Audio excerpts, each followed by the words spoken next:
भारतीय जनता पार्टीकडून दुसऱ्या यादीत पंकजा मुंडेंची लोकसभेसाठी उमेदवारी जाहीर करण्यात आली. त्यानंतर पंकजा मुंडे बीड दौऱ्यावर आहेत. निवडणुकीच्या निमित्तानं नेत्यांच्या गाठीभेटी घेत आहेत. गावोगावी त्यांचं जोरदार स्वागत होत आहे. गोपीनाथ गडाचे दर्शन घेऊन जन्मभूमी परळीकडे जाताना पांगरी आणि परिसरातील ग्रामस्थांनी वाजत गाजत मोठ्या जल्लोषात स्वागत केलं. परळी शहरात पोहोचल्यानंतर स्थानिक कार्यकर्ते आणि नागरिकांनी ठिकठिकाणी उत्स्फूर्त स्वागत करून लोकसभा निवडणुकीसाठी शुभेच्छा आणि आशीर्वाद दिले. परळीकरांच्या या अभूतपूर्व प्रेमाचा स्वीकार करून छत्रपती शिवाजी महाराज चौक इथं शिवरायांना अभिवादन केलं. महायुतीची उमेदवारी जाहीर झाल्यानंतर परळी तालुक्यातील कार्यकर्त्यांनी दाखवलेला उत्साह माझ्यासाठी लोकसभेकरता ऊर्जा देणारा ठरला आहे, असं पंकजा मुंडे म्हणाल्या.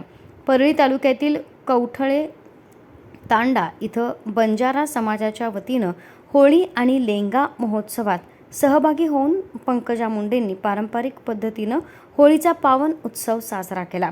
या प्रसंगी उपस्थित समाज बांधवांशी संवाद साधून त्यांना होळीच्या शुभेच्छा दिल्या.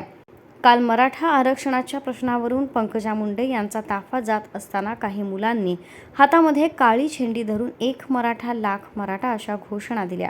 त्यानंतर बीड ग्रामीण पोलीस स्टेशनमध्ये 5 जणांवर गुन्हा दाखल करण्यात आला. मात्र अशा प्रकारचे गुन्हे दाखल करू नयेत अशी मागणीच पंकजा मुंडे यांनी पोलिसांकडे पत्राद्वारे केली आहे.